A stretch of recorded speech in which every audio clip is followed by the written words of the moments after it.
Thavam railway മേൽപ്പാലം 1 മാസത്തിലധികം അടച്ചിട്ട് അറ്റകുറ്റപ്രവൃത്തി നടത്തിയിട്ടും വീണ്ടും കുഴികൾ രൂപപ്പെട്ടു. മഴ പെയ്തതോടുകൂടി പാലത്തിനു മുകളിലെ ടാറിംഗ് ഇളകി കുഴികൾ രൂപപ്പെടുകയായിരുന്നു. നേരത്തെ പൊട്ടിപ്പൊളിഞ്ഞ ഭാഗത്ത് മൈക്രോ കോൺക്രീറ്റ് നടത്തിയ ശേഷമാണ് ടാറിംഗ് പ്രവൃത്തി നടത്തിയത്. പാലം വീണ്ടും തകർന്നത് ഏറെ ആശങ്കയ്ക്ക് കാരണമാകുന്നു.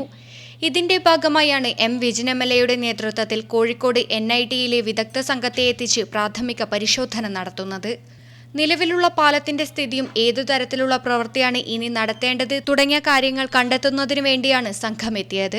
പാലത്തിന്റെ നിർമ്മാണത്തിലെ അപാകതയാണ് പാലത്തിന്റെ തകർച്ചയ്ക്ക് കാരണമാകുന്നത് എന്ന് എം വിജിൻ MLA പറഞ്ഞു.